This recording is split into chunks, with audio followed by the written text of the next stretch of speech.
Muy, pero muy buenas noches, mis queridos amigos. Espero que estén bien, que el Señor les bendiga. Aquí ya estamos un domingo más de nuestro GPS Internacional. Ahí, esperando que ustedes estén bien, que el Señor les bendiga. Ahí, buenas tardes, buenos días, buenas noches, dependiendo de dónde nos estén viendo ahí por YouTube. Esperemos que el Señor les bendiga. Y como siempre nosotros lo hacemos, ya hemos tenido momentos para orar, momentos de testimonio. Y siempre es un grato momento poder alabar a nuestro Padre Celestial.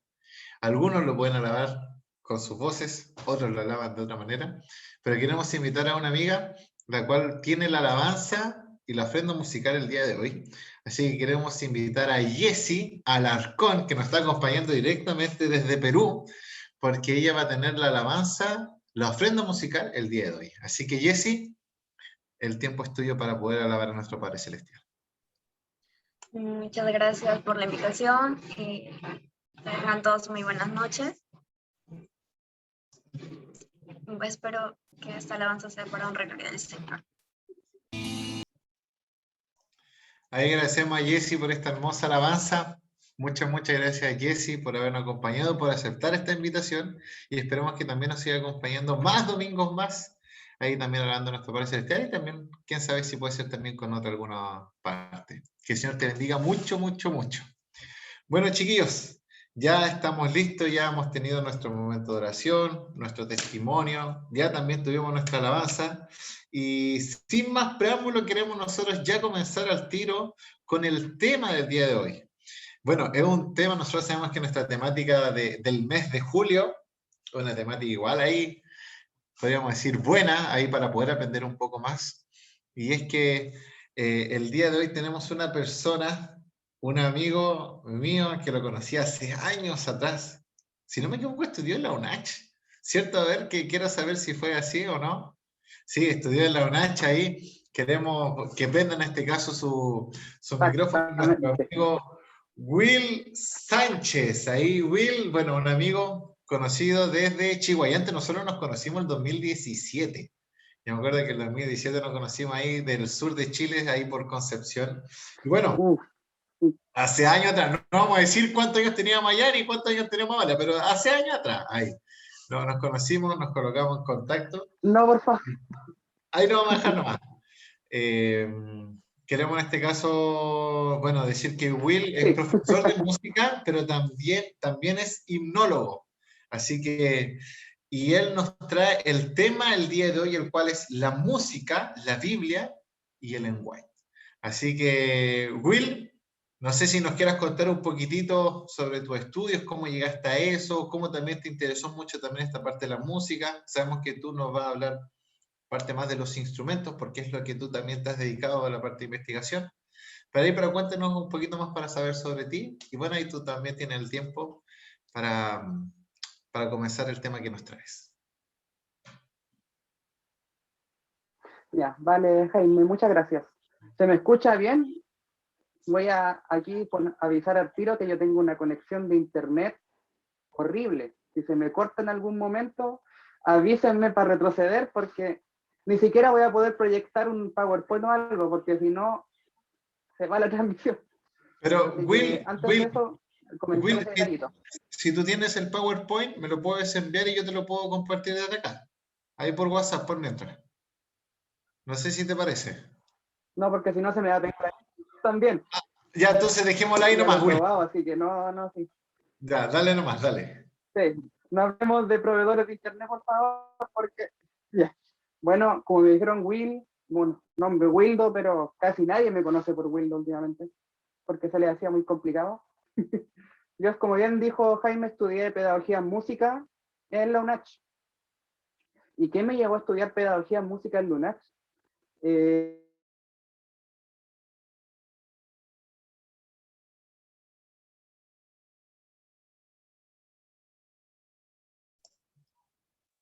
Ahí al tiro comenzamos con los problemas con Wildo. Wildo, amigo, ahí, no sé si estará. Ahí volvió Wildo. Dale, Wildo. Te habías Me caí quedado. y volví. Ahora sí. Sí, ahora sí, dale. Antes lo digo, antes pasa. Ah, ya, sí. Bueno, como decía, lo que me llevó a estudiar fue netamente el conocer en la iglesia, el conocer a Dios, porque yo antes no venía de...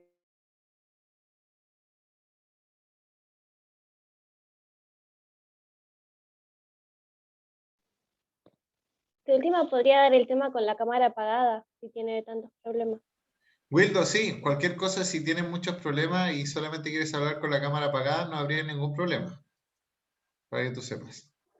Nada, ya, voy a ocupar los datos, la bolsa de datos mejor que tengo, eso me rinde. Ahí, Ya, creo que lo tenía ahí acá. después tú me das tus datos y yo te deposito, no hay problema. Ahí hacemos algo, hacemos algo. No, no, no, no hay problema, no hay problema. Ya, ahora sí, esperando no cortarnos. Decía que yo antes tenía, digamos, otra inclinación musical por parte de familia. De hecho, mi mamá aquí es rockera, metalera del alma, y yo me crecí también en ese entorno musical, pues, escuchando mucha música en inglés, o mucho rock latino también. Y de hecho, mi acercamiento, mi primero como acercamiento genuino de interés a la música fue por medio de la guitarra eléctrica, de hecho. Eso fue como, digamos, mi primer instrumento. Tomé la guitarra acústica como unos 3 meses y dije, sabes que esto me gusta, y regálenme para Navidad una guitarra eléctrica. Les dije a mis papás y me la regalaron y ahí comenzó todo. Y en ese momento yo recién estaba conociendo la iglesia, y por medio de un amigo que también andaba en esas andanzas musicales, pero que era como un adventista que andaba un poquito descarriado, y que después él quiso volver al camino y me arrastró con él. Y un poco curiosa la historia. Así que, obviamente, yo cuando entré a la iglesia encontré mucha variedad musical, y yo disfrutaba harto, disfrutaba mucho los cuartetos, mucho los Geider, que Geider tiene un abanico de géneros musicales, creo que algunos los conocerán, pero a medida que yo más estudiaba, porque siempre me ha gustado leer, entonces yo entré a la iglesia, me metí a estudiar ya ¿cómo se llama? La fe de Jesús, después me estudié la profecía y no paraba de leer, y cada vez como que me hacía un poco de corte y decía, encuentro cierta música que yo tocaba y que yo escuchaba afuera y que la siento aquí y que a mí eso no me agrada. Me incomoda porque me recuerda a otras cosas. Entonces después yo me puse a leer, encontré esta recopilación del Empire, que es el de la música, empecé a leer las citas, empecé a ver un poco de historia y dije, ah, aquí hay un lío más o menos interesante. Y, y hasta ese momento yo tenía pensado estudiar veterinaria, soy muy fanático de los animales, todo eso, he trabajado como adiestrador incluso, y yo estaba como para esa línea veterinaria, lindo, pero cuando empecé a estudiar esto y estaba en cuarto medio, como que dije, ¿y será que estudiaré esto? Y dije, no, a mí me gustaría comprender la música, pero no solamente comprender, sino que lo que yo aprenda, poder compartirlo y tener las herramientas para hacerlo. Entonces ahí surgió el tema de pedagogía, o sea, el cómo saber enseñar. En ningún momento yo pensé hacer clases en aula, hacer clases con niñas, hacer cosas, no, yo quiero las herramientas nomás para poder hablar en mi iglesia y para poder hablar a los demás. Y eso me llevó a estudiar la pedagogía. Ese fue mi motivo, netamente el tema de la Biblia. Y con el tiempo, estudiando más, me adentré con el tema de los himnos, me puse a estudiar el himnario, a comparar, a buscar, a recabar por cultura y tratar de llegar hasta lo más profundo, de decir cómo era la música en Israel, pues, qué instrumentos se ocupaban, buscar qué estilo realmente. Yo escuchaba mucho, es que la música no se habla, la Biblia no habla de música, el puro Salmo 150 habla de música y ahí nos dice que podemos usar todo y da lo mismo. Y yo decía, no, es que no puede ser así. Y al final terminé adentrándome en todo eso, descubriendo himnos, buscando ciertas relaciones, ciertas patrones, herencia, por así decir, que eso se dejará para otra ocasión porque tiene que ver con los himnos y no vamos a hablar de ese día. Pero sí, todo partió de investigando en la Biblia, investigando, digamos, lo que es la música de Israel y los instrumentos. Y aquí es donde vamos a ir con el primer punto. Antes de empezar, cualquier duda, pregunta que tengan, la pueden anotar y al final, digamos, de todo el tema podemos tener una pequeña ronda de preguntas, respuestas, ¿ya? Y ahora sí. El primer punto decía es, ¿qué dice la Biblia con referencia a la música? Y el subpunto A dice, la música en el Israel bíblico. Cuando hablamos de música, la primera mención que hay de un instrumento es en Génesis 4:21, cuando hablamos de Jubal. Así que si tienen sus Biblias, ¿me pueden acompañar? Génesis 4:21.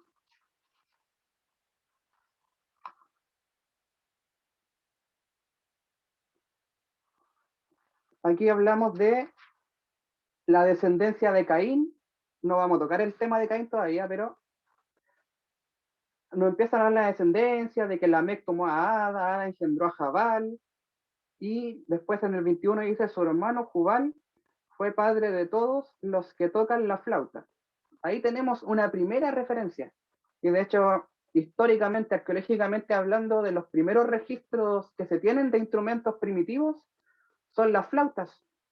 Arcilla, generalmente con unos 3 agujeritos, algún palito de madera, por allá por la China, bambú y cosas así, y ahí tenemos uno de los instrumentos más primitivos, y que en la Biblia, digamos, coincide con eso. Nos habla de Jubal y las flautas. Will, Sería como el primer instrumento. Will, una consulta, mira, acá dicen, ya que estás Sí, con los dime. datos, ¿no podrías compartir tu PPT o se va a hacer muy complicado? Te pregunto. Ahí como un paréntesis. Mira, resulta de que yo aquí estoy con un resumen que hice en Word nomás, porque el PPT que ocupé esa última vez, se me Ya, perdió. Así que estoy ya. estoy con unos apuntes nomás, no estoy con un PPT visual, así que... Bueno, ahí Pero después se puede podría, compartir después el Word.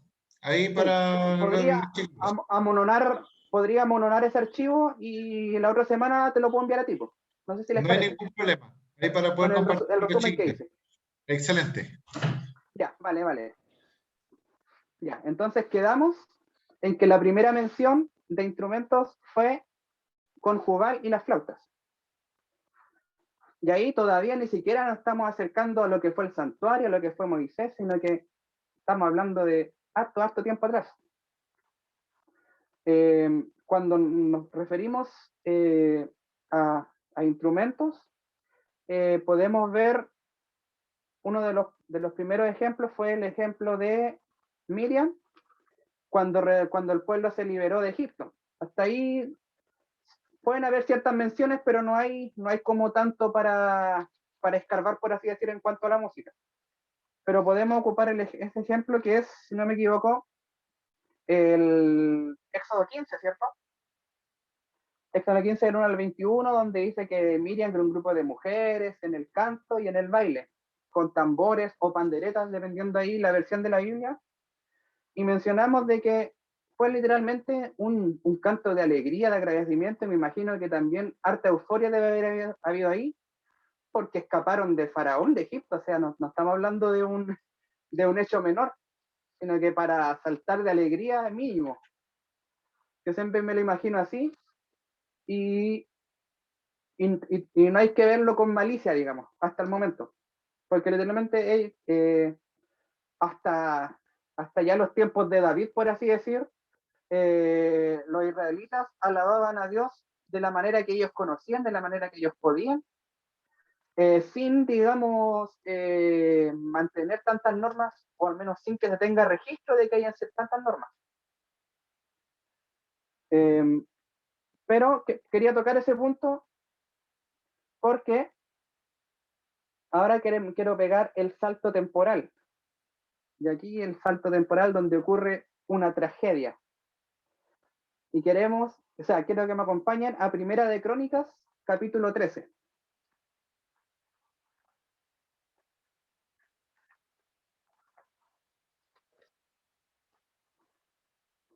que aquí este es un hecho que a lo mejor algunos conocerán, que es cuando David intenta traer el arca.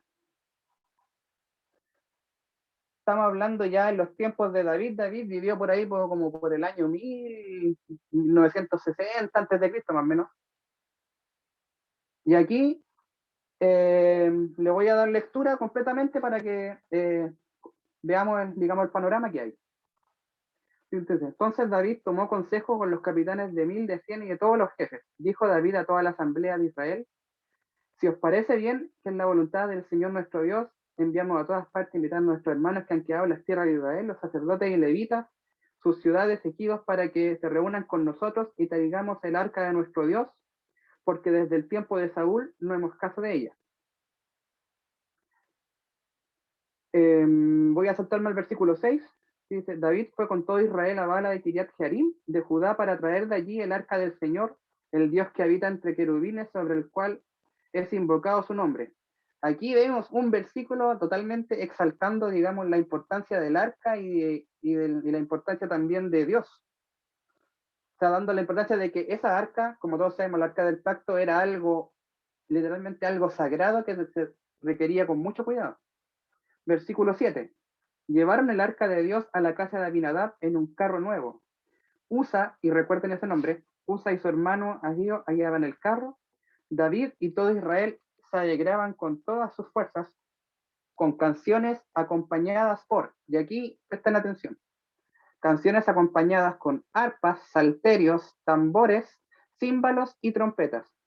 5 instrumentos: cuerdas, arpas, salterios, tamboriles, percusión y trompetas, que tenemos también viento. Cuando llegaron a la era de Kidón, Usa extendió su mano para sostener el arca porque los bueyes tropezaron. Entonces el enojo del Señor se encendió contra Usa y lo hirió porque había extendido su mano al arca, y allí murió ante Dios. Entonces David tuvo pesar porque el Señor había quebrantado a Usa y llamó a ese lugar Perez Usa, quebranto de Usa, hasta el día de hoy. Ya, quedémonos hasta ahí. Si quieres, después pueden profundizar, pueden leer más. ¿Qué tenemos aquí?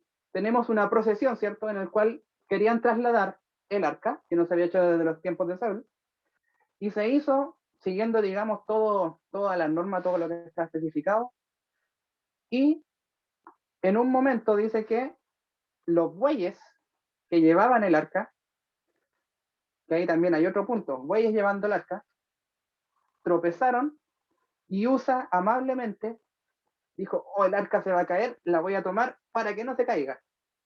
¿Y qué pasó? Eso encendió la ira de Dios, y Dios literalmente mató a Usa. Y nosotros, digamos, yo no podría decir, ¿pero por qué? Si Usa trataba de sostener el arca para que no se cayera, porque era importante. Imagínate, se cae el arca, ¡uy, tragedia! Y Usa dale, lo tiene, y Dios dice: ¿por qué hiciste eso? No, eso no corresponde. Pero ¿por qué no correspondía, digamos? ¿Por qué Dios se enojó? Y hay un porqué aquí bastante importante. Vamos a dar un salto y vamos a ir a Números, capítulo 4, versículo 15.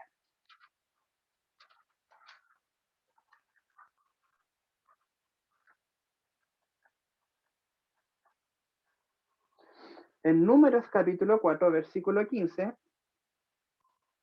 se dan las designaciones digamos, de los levitas, de las tribus levitas, digamos, y de quienes se iban a hacer cargo de qué cosa con respecto a la liturgia y a los elementos del santuario. Y en el versículo 15 específicamente dice: y cuando Aarón y sus hijos terminen de cubrir el santuario y todos sus enseres, cuando se tenga que mudar el campamento, vendrán los coatitas para transportarlo, pero no tocarán ninguna cosa santa, para que no mueran. Esta será carga de los coatitas en la tienda de reunión. ¿Qué tenemos ahí? Tenemos un mandato de Dios a Aarón, que después obviamente se lo transmitió a los coatitas, que decían que el arca no se podía tocar con las manos. porque era algo sagrado y Dios les dijo que si la tocaban, ustedes van a morir. Aquí está la advertencia para que no lo hagan. Y esta tarea será de los coatitas, o sea, ellos podían transportar y llevar el arca.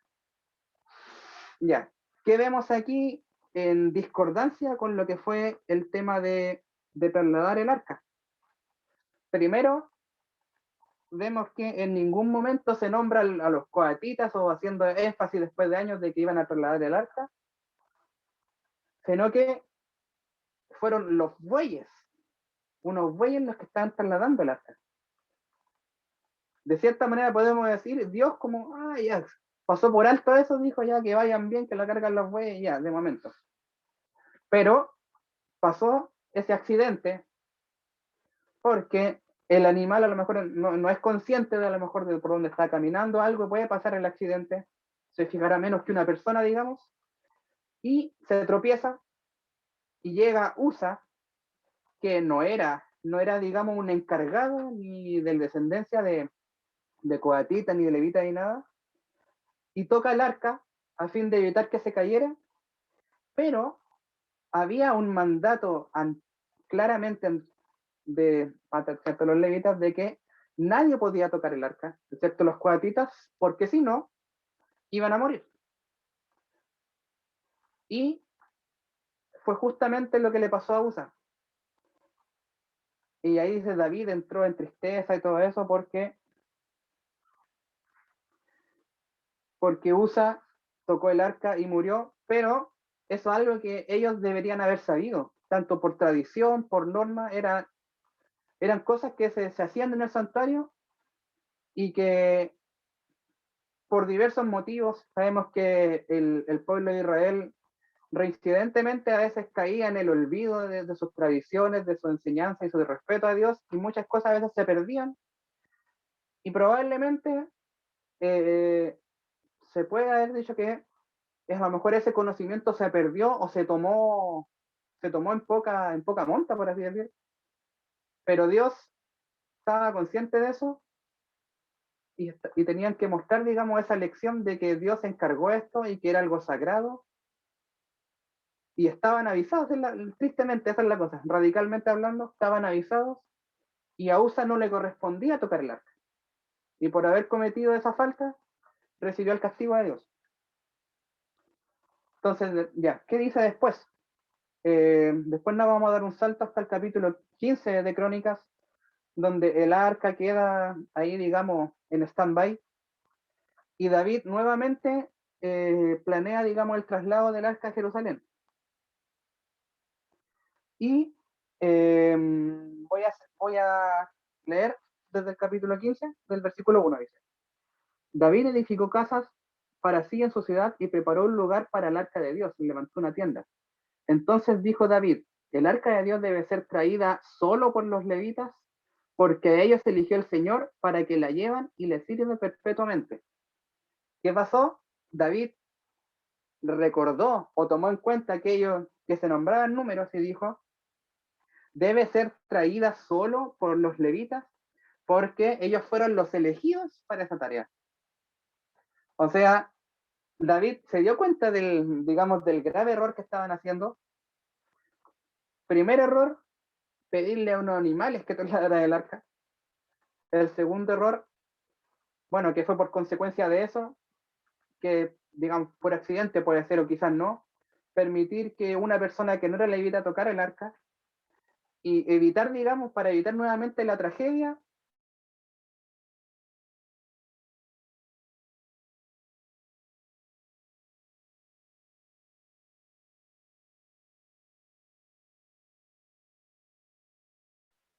Ya, ahora sí, volví de nuevo. Digamos que para evitar lo que fue esta tragedia con USA, se siguieron los pasos correspondientes para hacer el correcto traslado del arca.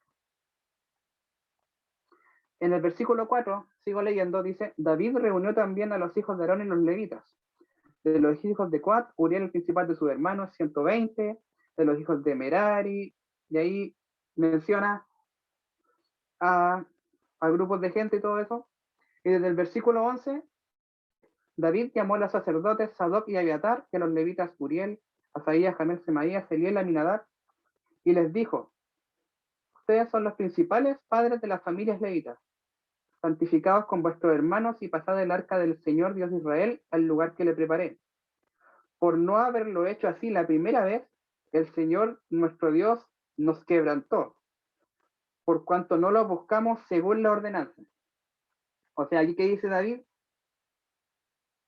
porque no hicimos caso a Dios en la forma en que hacerlo, y Dios nos quebrantó y nos hizo esta herida porque no le hicimos caso. O sea, en ningún momento hubo así como una excusa de por qué Dios hizo esto, sino que dijo, esto estaba escrito así, había que hacerlo así, y nosotros no lo hicimos y recibimos, digamos, este quebranto. Pero ahora vamos a hacer las cosas bien, de acuerdo a la instrucción que dio Dios antiguamente. Y entonces dice en el versículo 15, los levitas trajeron el arca de Dios sobre sus hombros en las varas, como lo había mandado Moisés conforme a la palabra del Señor, como decían Números. Y aquí viene algo también interesante. David dijo también a los principales levitas que de sus hermanos designaran cantores con instrumentos de música, salterios, arpas y címbalos, que resonasen y alzasen la voz con alegría. Aquí vemos otra diferencia con la primera posesión del capítulo 13. En el capítulo 13 se mencionan salterios, arpas, címbalos, tambores y trompetas. 5 instrumentos. Y en la segunda vuelta, en el capítulo 15, dicen salterios, arpas y címbalos. ¿Qué pasa? Se quitaron 3 instrumentos. Se quitaron las trompetas, se quitaron los tambores. En estos versículos específicamente, la palabra trompeta puede ser una traducción de la palabra ugab o de la palabra jalil, o sea, instrumentos hebreos que no necesariamente son como las trompetas de plata que se mandaron a hacer antiguamente, sino que más instrumentos parecidos a flautas. Se podría traducir también como flautas. Entonces, digamos que habían 2 instrumentos de cuerdas, unos címbalos, que son una especie de platillos, estas trompetas o flautas, instrumentos de viento, y el tambor. La flauta y el tambor fueron quitados y solamente se escogieron estas 2 arpas, salterio y arpas, que son diferentes tipos de arpas, y este címbalo. A partir de aquí, y a través de la historia de Israel, estamos hablando de que en los tiempos de David, pongámoslo aproximadamente en el año 1000, fijamos una fecha secreta 1000 antes de Cristo, aproximadamente se fijó este orden, después de que pasara la tragedia con Usa, y se designaron 3 instrumentos, salterios, arpas y címbalos. Y ahora ustedes se preguntarán quizás, ¿y qué problema hay con las trompetas, con las flautas, con los tambores? ¿Son malos? ¿Son instrumentos malos? ¿Son del diablo, por así decirlo? ¿Y cuál es la respuesta que yo les tengo que dar? Que es no. Ningún instrumento es bueno o malo. Porque el instrumento es un objeto, es una herramienta. Es como un cuchillo. Si yo tengo un cuchillo ahí, yo digo, ¿el cuchillo es bueno o malo? Un cuchillo encima de una mesa.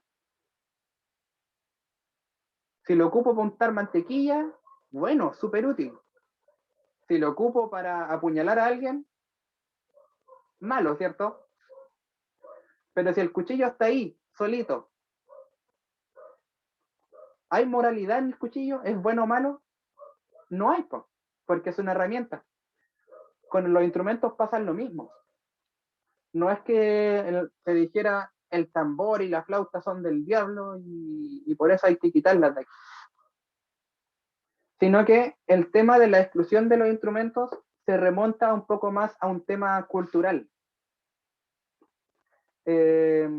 Porque tanto las flautas como el tambor son constantes, antiguamente, eran asimilados con fiestas con danza. Las flautas, tanto por las melodías, digamos, por las acrobacias que se podían hacer por el timbre, y el tambor, obviamente, por la cualidad rítmica que tiene. Muchos pueblos paganos ocupaban principalmente tambores y flautas para entrar en éxtasis, trances. Si ustedes pueden buscar por ahí, a lo mejor les interesa música egipcia antigua, que quizá era lo que se escuchaba, digamos, cuando el pueblo estuvo cautivo, y notarán cierto patrón repetitivo, cierto patrón, digamos, constante, cargante en cuanto a la percusión, ciertas melodías hipnóticas de las flautas que provocaban un estado mental de embobamiento, por así decir, de éxtasis, como dije anteriormente.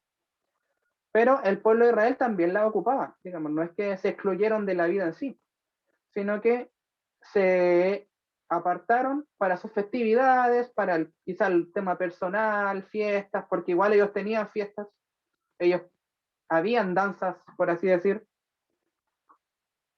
pero ¿cuál es la diferencia, digamos, de la cultura israelita con, digamos, las otras culturas aledañas que habían?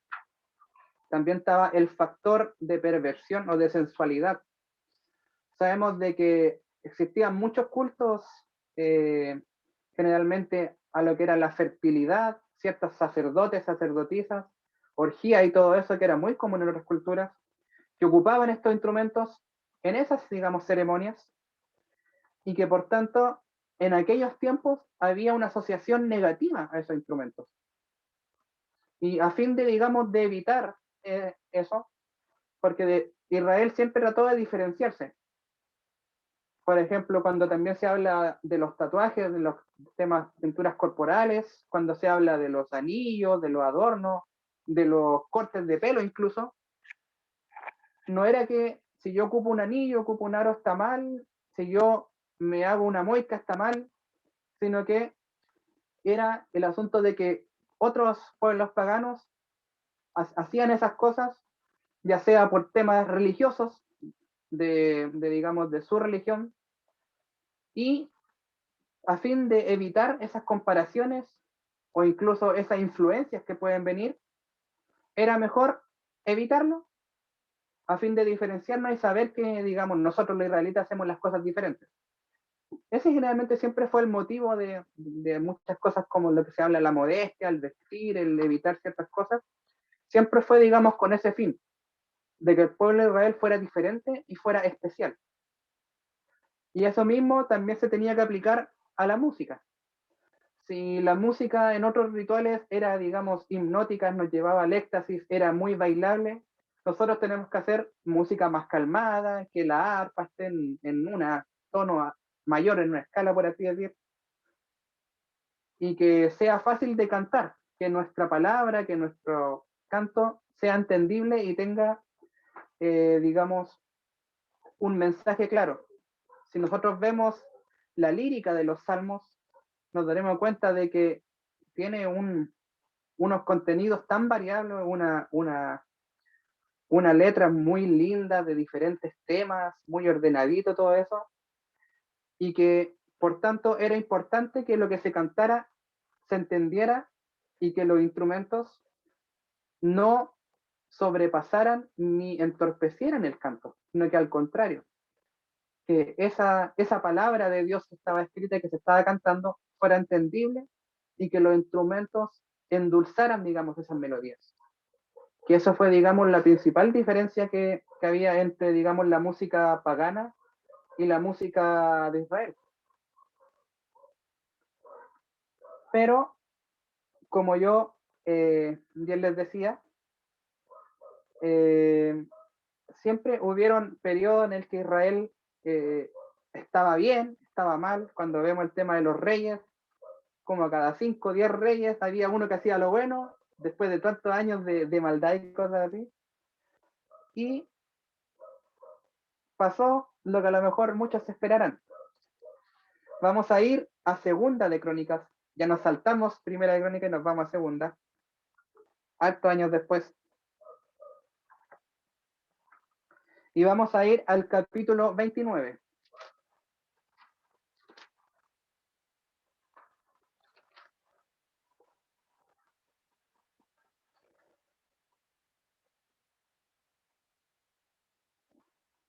Y en el capítulo 29 se nos habla de un personaje, yo creo, de aquí, bastante famoso.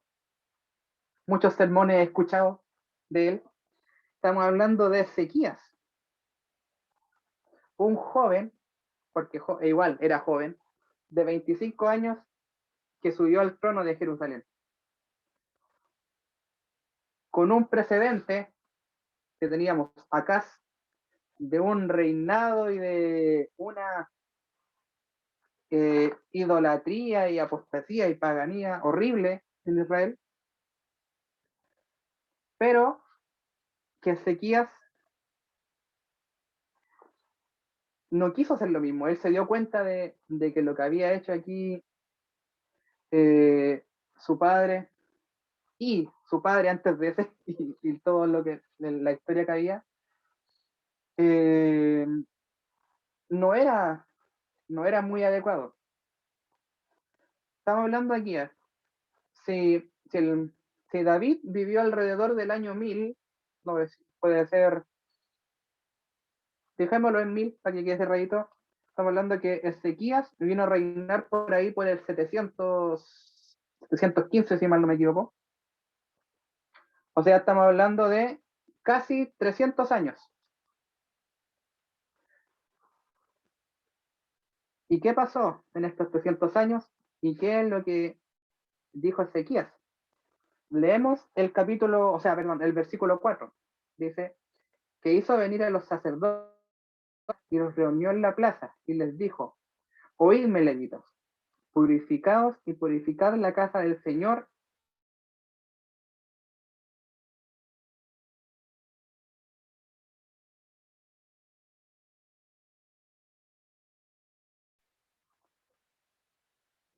Ya, sigamos.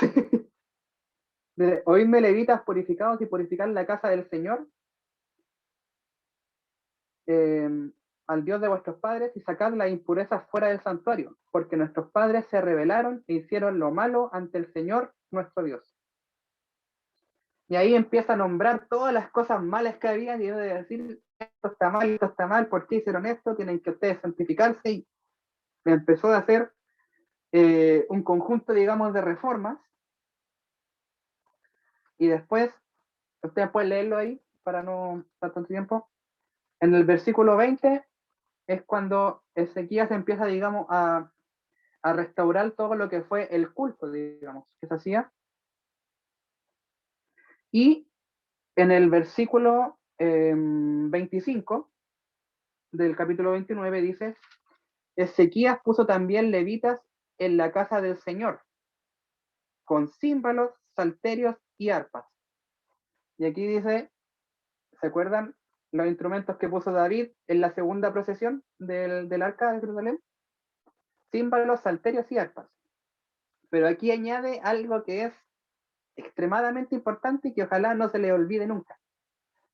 Dice: conforme al mandato de David, de Gad, vidente del rey, y del profeta Natán. Le decimos: David fue obviamente el que metió mano. ¿Se acuerdan de que eso estaba escrito, estipulado, por así decir?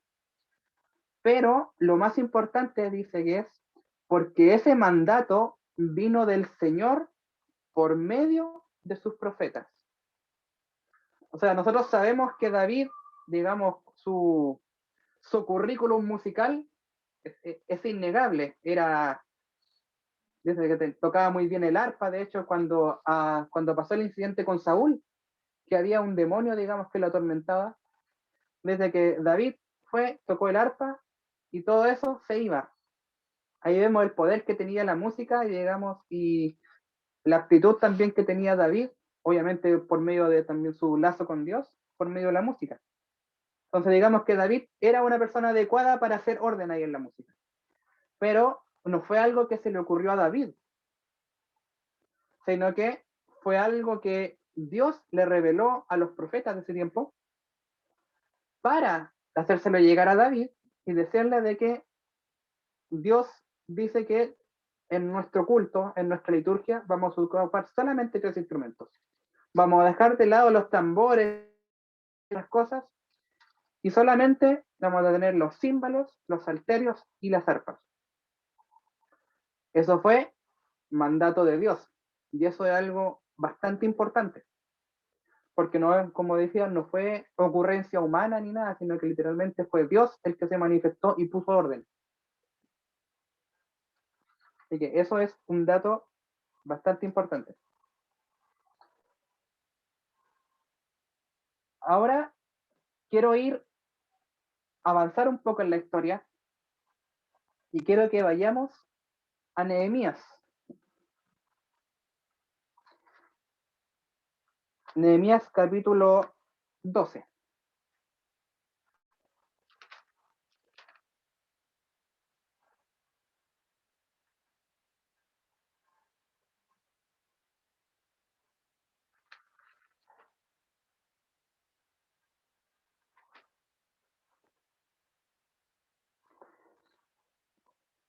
Nehemías está escrito en los tiempos de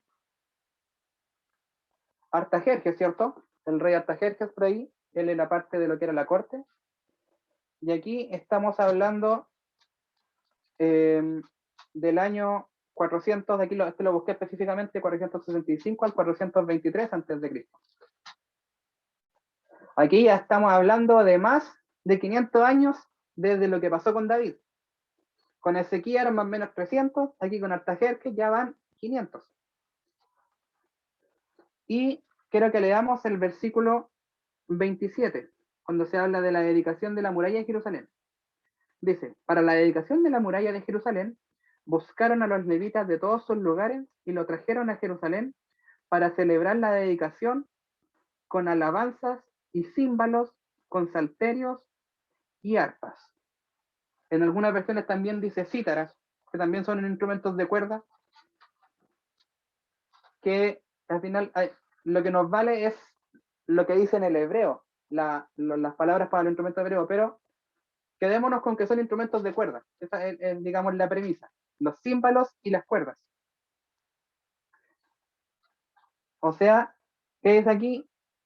A pesar de los problemas que tuvo Israel, de las deportaciones, que a lo mejor hubieron generaciones ahí que pueden haber olvidado, que perdieron la transmisión de estas cosas, Nehemías tenía esa claridad y también recordó lo que había hecho David, que era un mandato de Dios, y dijo, nosotros vamos a dedicar y vamos a celebrar esto, pero de la manera en que Dios dijo,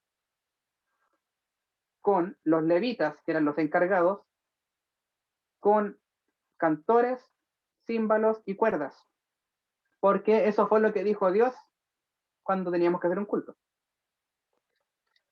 O sea, aquí vemos de que 500 años no es un tiempo menor. O sea, aquí el atril falló un poquito. 500 años son 500 años, harto tiempo. Pero Nehemías recordó eso y ocupó el mandato de Dios con esos instrumentos. Entonces, ¿qué podemos ver aquí?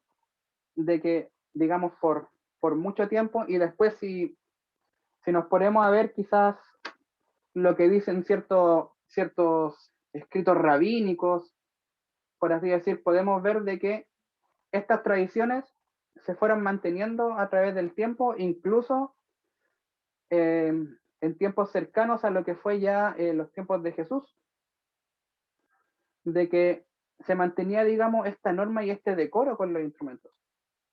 Porque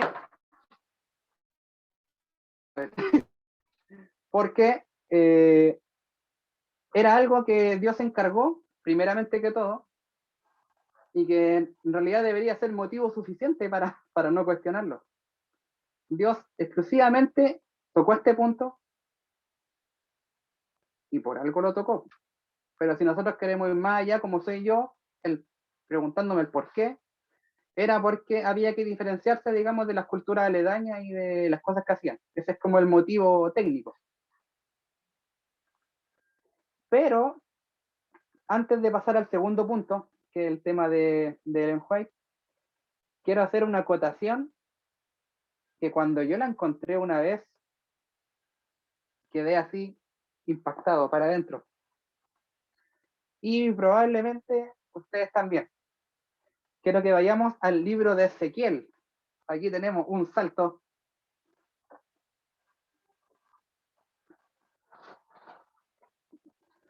Ezequiel capítulo 28.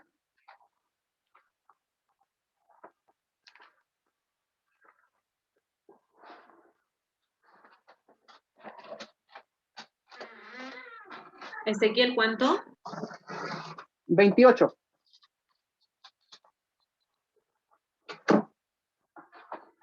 Le abrí la puerta a mi perrita que quería salir. ¿Te aburrió tanto escucharme hablar? Ezequiel capítulo 28.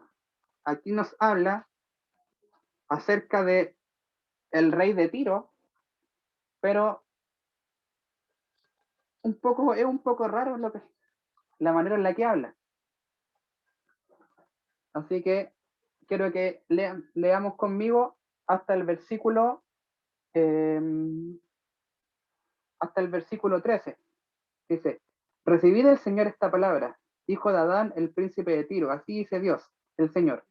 Se enalteció tu corazón y dijiste: yo soy un Dios, en silla de dioses estoy sentado en medio de los mares. Pero tú eres un hombre y no un Dios, aunque pienses que eres tan sabio como un Dios. ¿Eres tú más sabio que Daniel? ¿No hay secreto oculto de ti?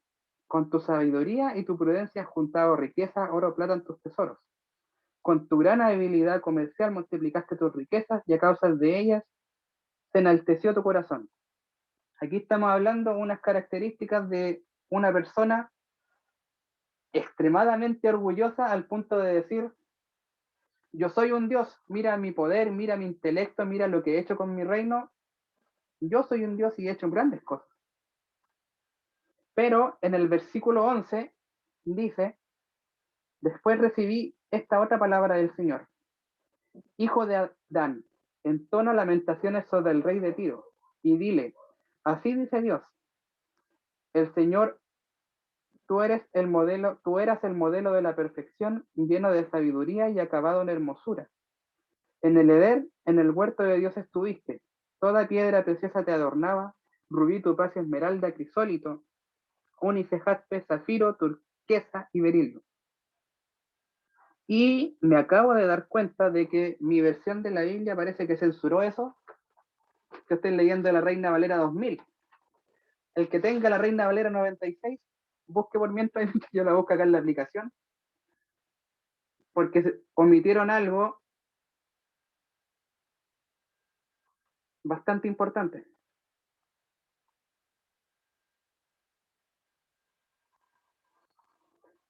Dice, bueno, habla de las piedras, ¿cierto? Estuviste con toda piedra preciosa de vestiduras, y después dice: los primores de tus tamboriles y flautas estuvieron preparados para ti en el día de la creación. Aquí aparentemente ya no está hablando de Tiro, ¿cierto? Tiro no vivió en el Edén, Tiro no era un querubín ni nada, sino que ¿a qué querubín se está refiriendo? A Lucero, ¿cierto? Lucifer. Y dice eso: los primores, yo cuando le dice los primores de tus tamboriles y tus flautas fueron preparados para ti en el día de tu creación. De acuerdo a la luz que tenemos por Ellen White, ¿cierto? Se sabe de que Satanás tenía un rol importante en el cielo con la música. Y sus habilidades musicales exceden cualquier intelecto humano. Pero a mí me llama la atención que Ezequiel haga énfasis, porque conociendo, digamos, bueno, especulando, porque estamos hablando de la mente y el conocimiento que tiene Satanás, que es otra cosa comparada con nosotros. Satanás tiene que haber tocado todos los instrumentos, cantar en todos los registros y hacer composiciones magníficas. Pero Ezequiel hace un énfasis en tambores y flautas, que son precisamente los instrumentos que Dios, por medio de sus profetas, le dijo a David que tenía que excluir, y que fueron instrumentos que en las culturas aledañas eran muy comunes en su liturgia y en su adoración. Y yo digo, ¿será coincidencia? ¿Habrá sido coincidencia eso?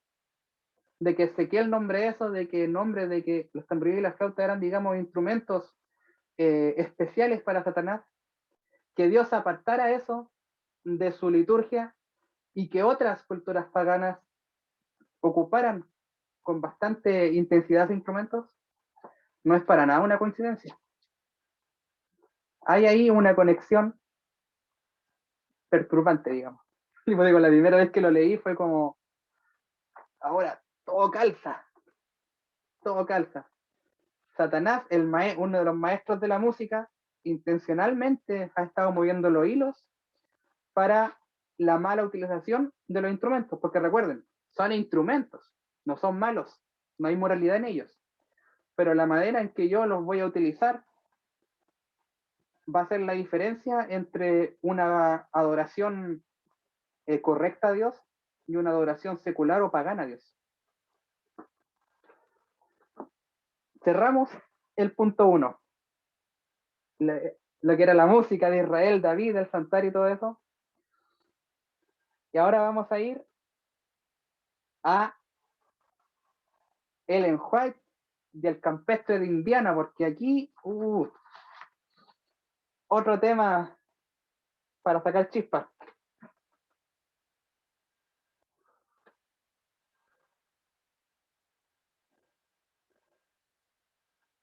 Aquí en el libro de la música, esto se habla en la página 21.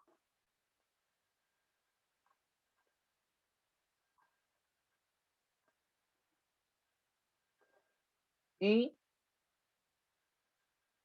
de hecho les voy a leer lo que dice la cita.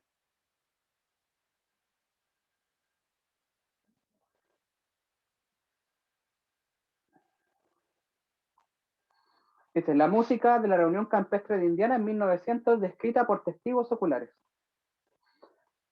Hay un gran poder que acompaña al movimiento de la carne santa. Si quieren, ahí ustedes buscarán después lo que era el movimiento. Obviamente no era nada bueno, pero dejémosla ahí para no extendernos más. Hay un gran poder el que acompaña el movimiento de la carne santa que se promueve allí. Atraería casi a cualquiera dentro de su esfera de influencia, si concienzudamente se sientan a escuchar con el menor grado de aprobación debido a la música que se ejecuta en la ceremonia. Primer punto, dicen, que este ambiente atrae a cualquier persona porque tiene una influencia muy grande, incluso si yo voy conscientemente a escucharlo. ¿Por qué? Porque la música tiene un efecto tal que aunque yo vaya consciente a eso, me atrae. O sea, estamos hablando de un terreno peligroso. Porque ni hablar de aquellos que son más inconscientes. Hay de ellos. Y aquí dice, ella especifica, tienen un órgano, un contrabajo, 3 violines, 2 flautas, 3 panderetas, 3 cornos y un gran tambor. Y tal vez otros instrumentos que no he mencionado. Imagínense. Hasta el momento ya, un contrabajo, sí, un instrumento grave, 3 violines para hacer, no sé, cuarteto, 2 flautas, ya sí, estamos hablando de otros tiempos, el uso de la flauta ya ha cambiado, hay cosas bonitas que se pueden hacer en flauta, pero el problema entra cuando dice 3 panderetas, que aquí dependiendo del lugar que vayamos, vamos a tener la pandereta que tiene platillos, o puede ser la pandereta grande que es solamente un tambor, y ni siquiera una, sino que 3 cornos, el corno que son instrumentos de bronce, que los instrumentos de bronce no suenan despacio precisamente.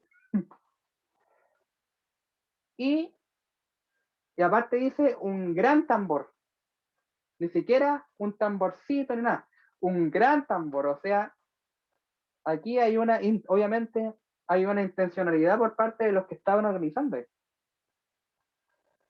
Para seguir rematando, dice, están tan entrenados musicalmente como cualquier coro del ejército de salvación que se haya escuchado alguna vez. De hecho, su esfuerzo de reavivamiento es simplemente una copia del método utilizado por el Ejército de Salvación.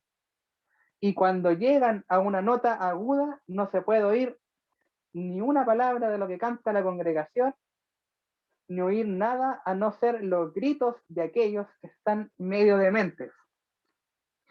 Miren cómo se describe eso, o sea, un ambiente de ruido, euforia, trance, atracción por medio de la música, y dice que hay ciertos puntos en que ni siquiera se llega a entender lo que están diciendo.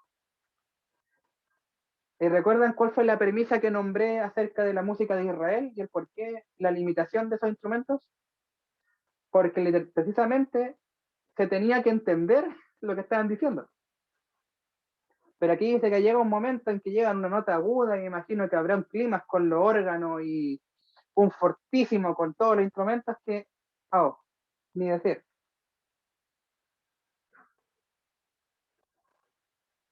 Después dice, luego de un llamado para acercarse al frente para orar, algunos de los líderes siempre venían al frente para incentivar a que otros se adelantaran. Entonces comenzaban a tocar los instrumentos musicales hasta que ya uno no podía pensar con claridad. Y bajo la excitación de estos acordes, consiguen que una gran proporción de la congregación pase al frente una y otra vez.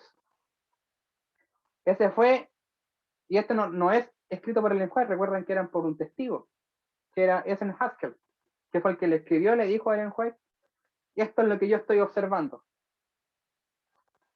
Bullicio, una exaltación, música, habla de los instrumentos, habla también de los acordes, que eso también podría dar para otro tema en cuanto a lo que es la teoría de la música, que excitaban los sentidos y hacían que en el llamado la gente viniera, quizás hasta algunos llorando, como decían, gritos medio demente nombraba, y pasando al llamado, pero ¿cuál es el problema de esto? Vamos a eliminar la música de los llamados, si tuviéramos que hablarla ahora. No es precisamente la elección, pero la música no debería apelar principalmente a nuestras emociones, a nuestros sentimientos. Tiene que apelar a nuestra razón. Es importante que lo que nosotros cantemos, bueno, sea en concordancia con la Biblia, que tenga una rica lírica, y que tanto el cantor sea una persona prudente para cantar.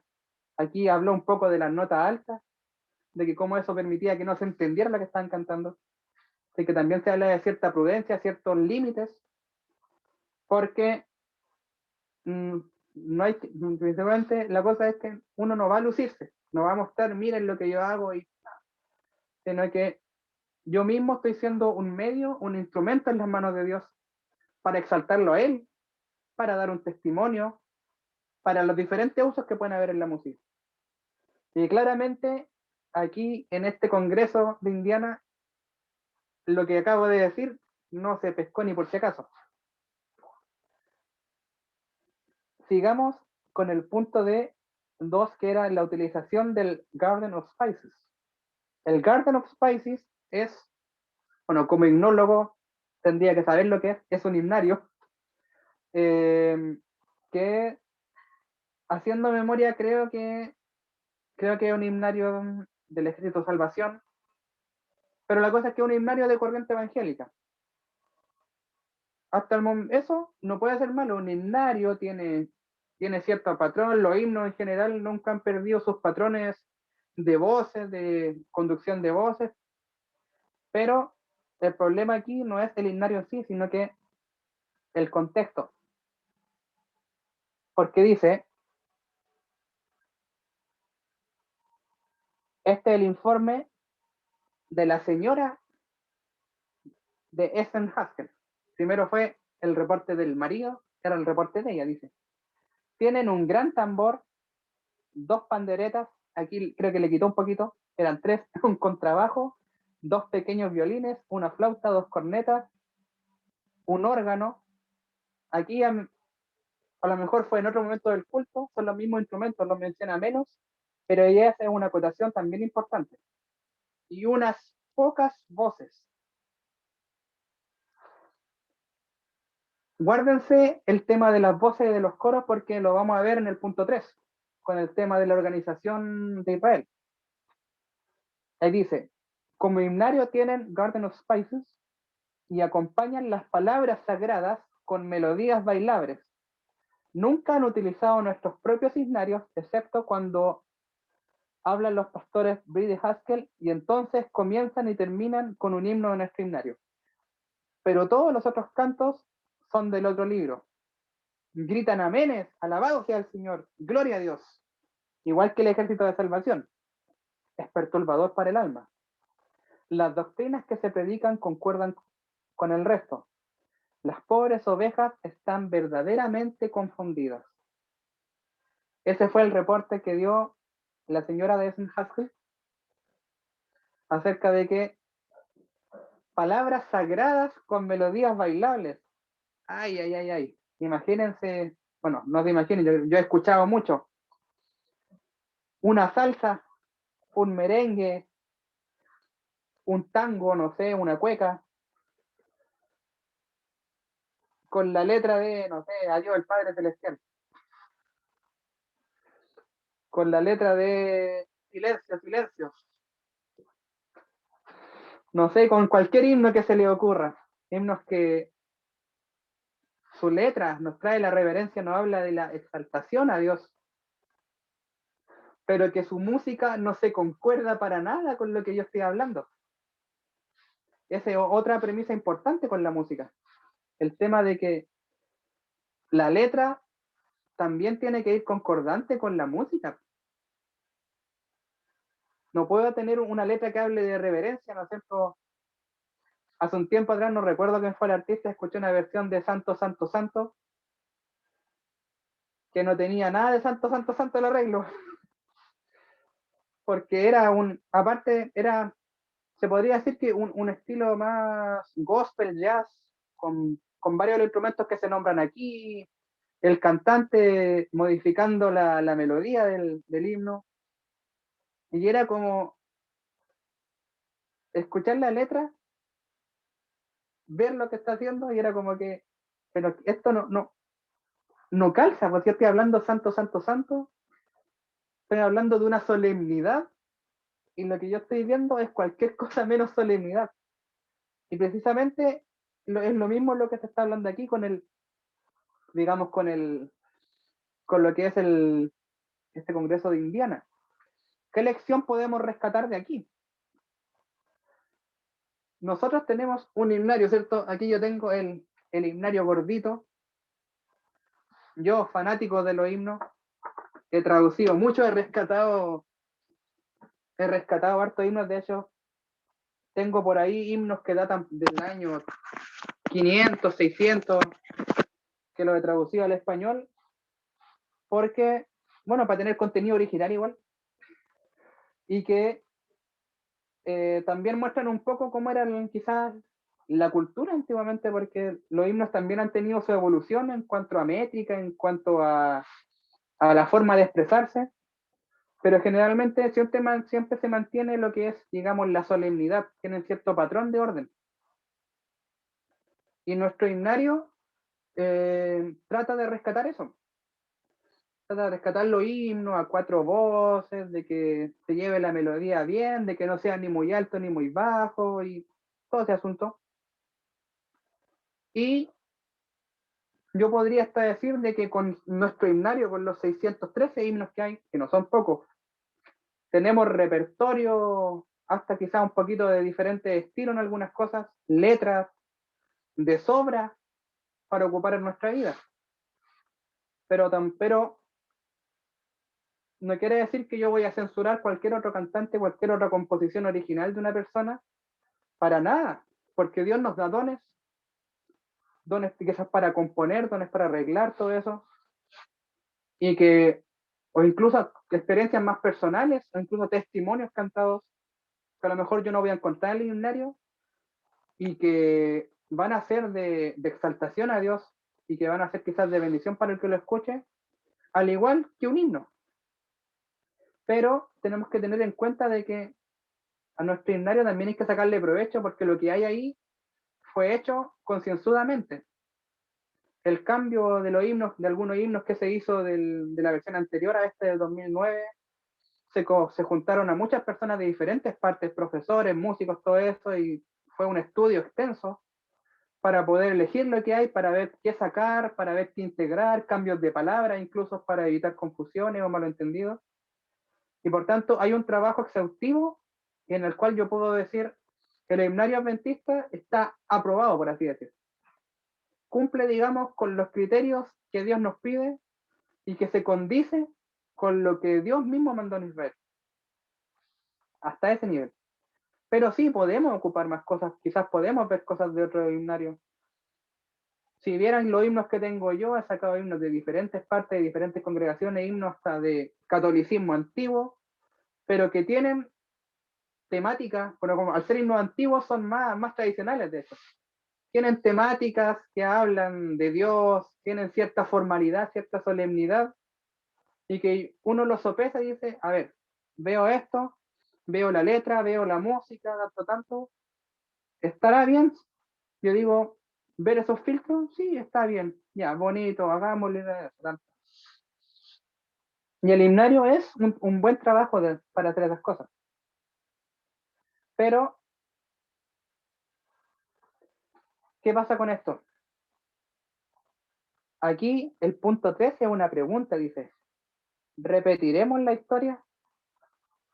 Si nos vamos al tiempo de USA, ¿repetiremos la historia?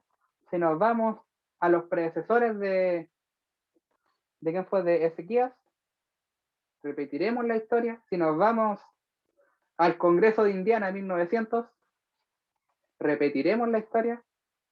Tristemente, la historia se va repitiendo, porque somos humanos, porque digo algo, porque a veces no nos gusta leer, no nos gusta estudiar, o literalmente nos dejamos llevar por nuestras emociones, por nuestros sentimientos, y que tampoco es malo sentirse mal, a lo mejor llorar con un himno, alegrarse con un himno, saltar de alegría, tampoco vamos a estar como robots cantando, pero que recordar de que eso no tiene que ser lo primo, sino que digamos, una adoración consciente, yo le puedo dar sentimiento porque soy humano y es parte también de lo que Dios nos dio. Pero no podemos apelar a la exaltación de esos sentidos y a la irreverencia, sino que todo tiene que ser en su justa medida. Y hoy en día eso está bastante liberal. Ahora, cualquier música, cualquier estilo que yo le ponga letra cristiana se considera como música cristiana, siendo de que no cumple con ciertos parámetros, ciertos criterios, quizás de solemnidad o de entendimiento o de autoexaltación que hay ahí que no deberían estar. Porque la música está hecha para adorar a Dios, primeramente. Y diría que principalmente, y de hecho hasta únicamente debería ser ese nuestro foco. Y si la letra no se entiende, si la música me estorba, si el instrumentista al cantante se luce o haces cosas que a mí me distraen, hay que poner ojo en decir, esto no está bien, porque aquí noto que esto no se está centrando en Dios, sino que está apartando su mirada para otro lado. Y hay que tener cuidado con eso, hay que observar bien, como dice Pablo, observarlo todo, retener lo bueno, dejar lo malo, porque en el mundo a lo mejor podemos encontrar muchas cosas.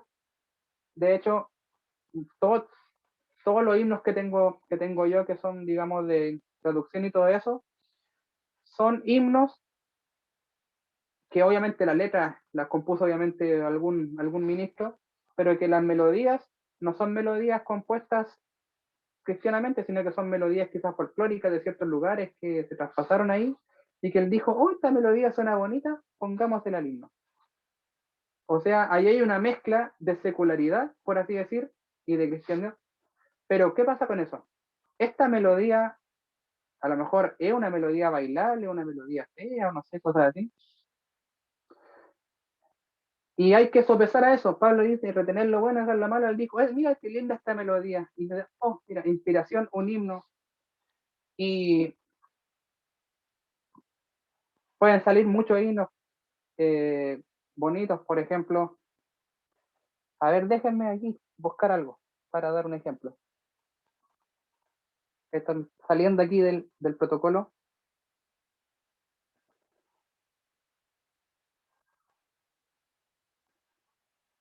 Por ejemplo, está este villancico, el "El niño es que nace en el regazo de María". Esa es un canto romántico medieval, Greensleeve, pero no lo dice. Yo no me pongo a perrear, por así decir, o a bailar, a hacer algo con ese himno, porque su métrica no es así, pues. Es una melodía solemne, ahí a lo mejor el 6 octavos puede ser como un vals.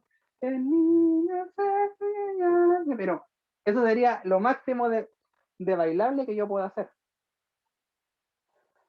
Por ejemplo, está otro himno que incluyeron en el himnario nuevo, que es "No sé por qué el que recibe adoración van a morir por la humanidad", que es el "No sé por qué", 118 creo que, si no me equivoco, que también es una canción irlandesa que se llama "Oh Danny Boy, the Passion". Y está también yo creo que "Yo canto el poder de Dios", que también hay diferentes melodías acerca de ese. El mismo "Fuente de la vida eterna", "Fuente de la vida eterna", es una melodía que no se sabe mucho la procedencia, se sabe que es norteamericana, pero no se tiene certeza de que si la compuso alguien cristiano o no. Pero John Newton, si no me equivoco, que fue el que escribió la letra, dijo: mira, esta melodía es bonita, pongamos en esta letra. Y de hecho el himno "Fuente de la vida eterna" es eh, hermoso. Y así, si ustedes se ponen a buscar en el himnario, van a notar que hay muchos himnos que dicen melodía tradicional de tanto tanto. Por ejemplo, el "Huye cual ave" es una melodía española, no sé de dónde salió. Está el "Jamás podrá alguien separarnos", que es una melodía silesiana. Y así podemos encontrar mucha música que nos sorprendería saber que no es netamente cristiana, pero que sí cumple con los parámetros para, digamos, para una alabanza o para el deleite personal y para el deleite espiritual. Porque tanto dentro y fuera de la iglesia podemos encontrar cosas buenas y cosas malas. Por eso nuevamente reitero lo que dice Pablo: retener lo bueno y desechar lo malo, porque nosotros tenemos que tener nuestra mente y nuestro ojo crítico ante lo que nosotros escuchamos, ante lo que nosotros hacemos, ante lo que nosotros eh, consumimos. Así que eso es lo que quería dejar. Y para finalizar, son las 8:50, ya. Denme estos últimos 10 minutos, terminada a las 9, para tocar este último puntito, que es el santuario como modelo de adoración.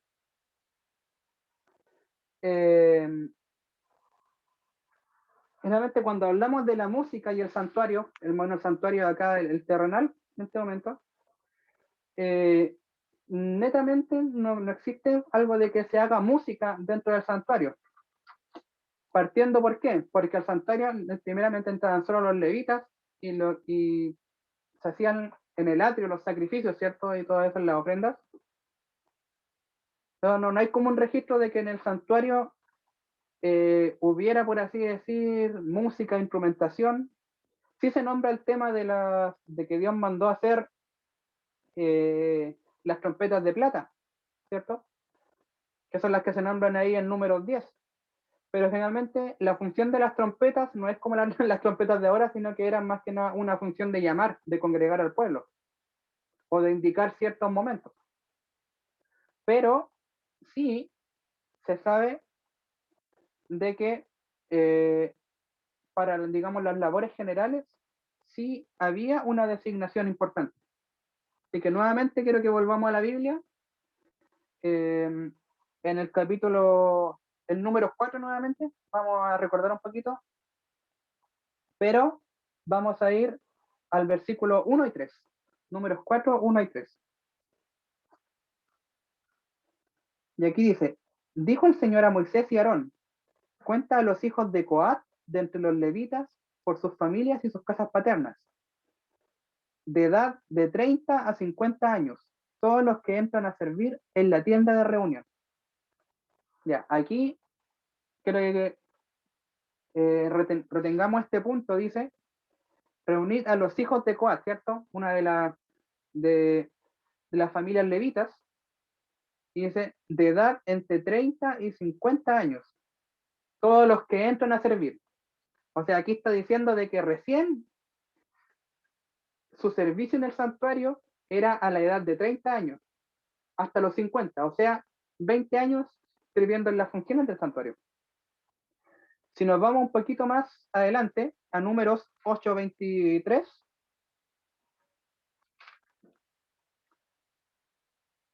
aquí se habla más específicamente cómo era el periodo activo de los levitas. Dice, el Señor dijo a Moisés, esta ley se aplicará a los levitas de 25 años hacia arriba, entrarán a ejercer su oficio en la tienda de reunión. A los 50 años cesarán de ejercer su ministerio y no servirán más, pero servirán con sus hermanos en la tienda de reunión para hacer la guardia, bien que no servirán al ministerio. Así organizará el servicio de los levitas. ¿Qué pasa aquí? Ya hay una contradicción media rara. En el versículo 4 decía de los 30 a los 50. Aquí dice de los 25 a los 50. ¿Qué pasa con esos 5 años de los 25 a los 30? Bueno, según, digamos, según las fuentes rabínicas, las fuentes judías de textos que hay ahí, se dice de que de los 25 a los 30 años, ellos entraban al santuario y entraban, pero a hacer su preparación. Porque no era como que, a los 30 años y ahí tenéis que hacer esto, como hace tanto, no. Había un periodo de preparación para las labores que tenían que hacer, para, digamos, para administrar en lo que era el santuario. Y claramente, tiene que ser claramente, porque ya dijimos de que cuando hablamos del arca de Jerusalén y usa todo eso, y cuando hablamos de Ezequías, él llama a los levitas, ¿cierto? Los levitas tanto son encargados de los instrumentos y todo esto. Obviamente dentro de esos 5 años de periodo también estaba esa formación musical. Tenemos que incluirla porque explícitamente la Biblia no lo dice, pero sí dice que los levitas estaban encargados de la música. Está dentro de sus funciones la preparación musical, en el canto, en el toque del arpa, en el tema de los címbalos, todo eso. Entonces, aquí vemos un tema importante y que yo también me gusta hacer hincapié en el sentido de que es importante que el músico que vaya a estar ahí a cantar, que vaya a tocar algo, se prepare. Que no venga cualquier persona y que triste lo que digo, quizás un poco despectivo, pero no se lo tomen así. Que no venga cualquiera y diga, ya, yo voy a tomar esto, me voy a poner a tocar y todo eso, sino que es importante que haya cierta consagración. Como cuando yo tomo un cargo directivo, cuando, no sé, un pastor hace su voto, cuando yo me bautizo, cuando cualquier actividad, siempre se hace una oración, uno se prepara, todo eso. Si yo voy a ungir, voy a hacer una actividad misionera, todo eso es lo mismo. ¿Y por qué no con la música y los músicos debiera hacerse lo mismo? Preparación, consagración, santificación, que fue lo que les mandó a hacer Ezequías a los levitas después de todos esos años de apostasía. Santifíquense, prepárense, y ustedes, levitas, que eran los encargados, hagan esto. Entonces, aquí vemos de que desde que se hizo lo del santuario, había una preparación con antelación, y esta preparación precisamente incluía la música. Y 5 años, bueno, 5 años fue lo que yo estudié en la universidad para poder ser profesor, así que no es un tiempo menor.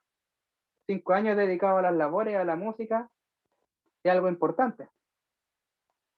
Y de hecho, para ir terminando, porque este es el tema más cortito, sabemos que el tema ya de los instrumentos de la música ya fue claramente establecido, digamos, por David, ya con el tema del templo, ¿cierto? Con el tema de Jerusalén, donde se habla ya la arpa, el salterio y el címbalo.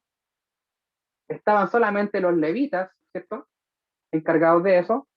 Tenían un tiempo de preparación al menos de 5 años para hacer eso. Y las instrucciones de cómo hacer eso habían sido dadas, bueno, David las manifestó, pero no fueron influencia de David, sino que fueron literalmente por mandato de Dios. Y podemos ver que en los tiempos de David, en el año 1000, se siguió esa norma. Unos 300 años después, con Ezequías, se rescató lo mismo. Por ahí, por el 500, ¿cierto? En los tiempos de Nehemías, se rescató lo mismo. Y vamos a ir viendo de que durante todo ese tiempo, siempre que se volvía, digamos, al camino, también se rescataba el servicio de los levitas y el cómo se hacía la música.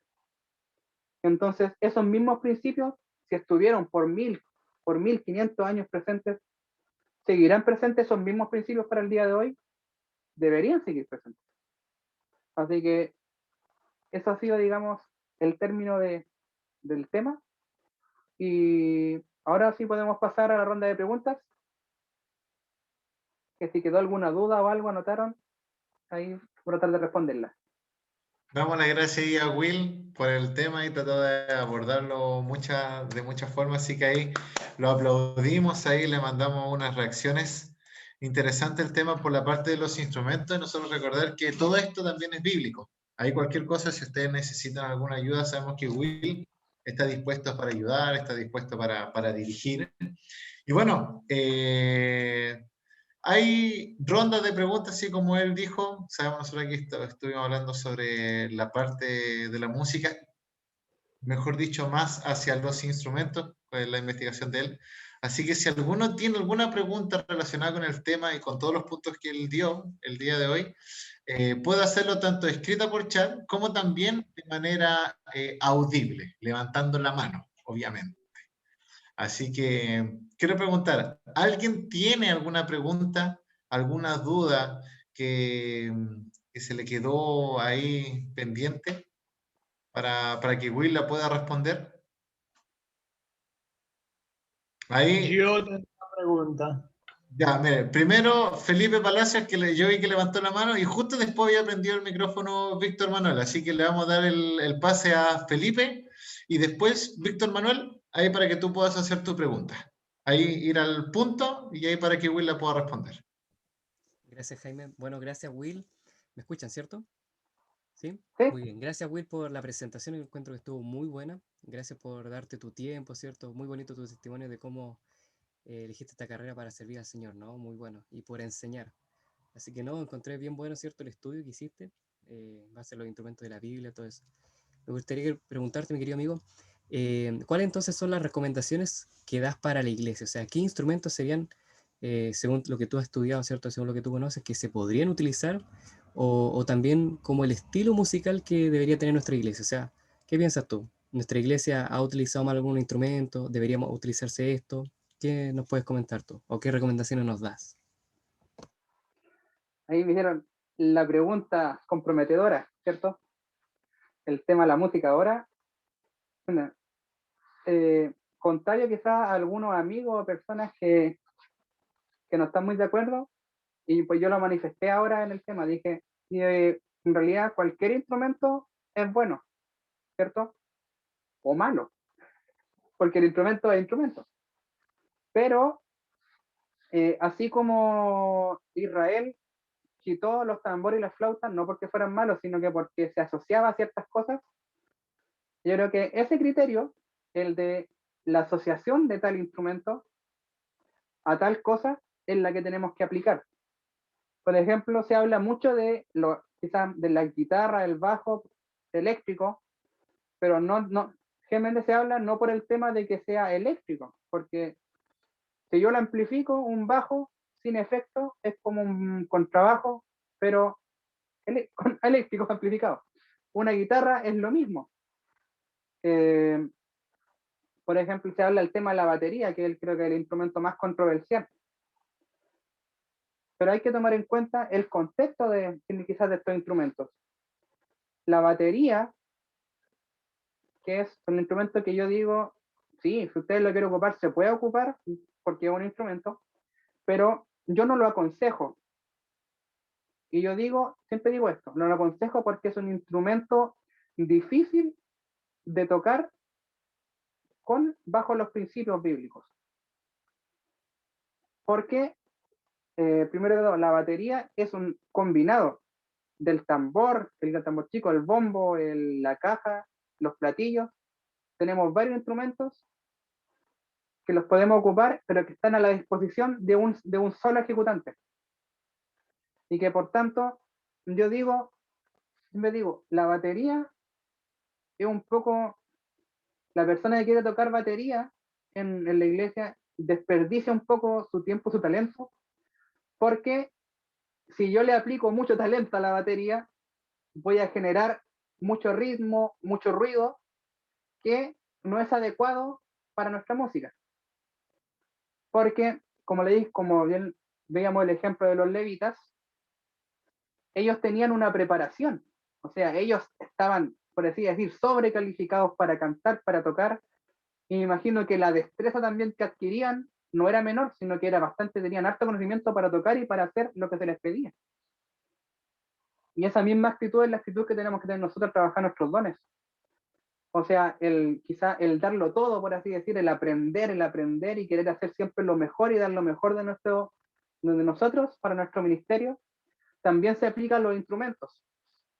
Pero cuando empezamos a rayar quizás con el virtuosismo, con el lucir, en el sentido de que ya no estoy pensando en el instrumento como comunidad, si hablamos quizás de una orquesta, de una bandita, tenemos que generar la armonía entre todos los instrumentos y que la persona que cante, de partida, se entienda lo que cante, que no se le estorbe, sino que sea un acompañamiento armonioso.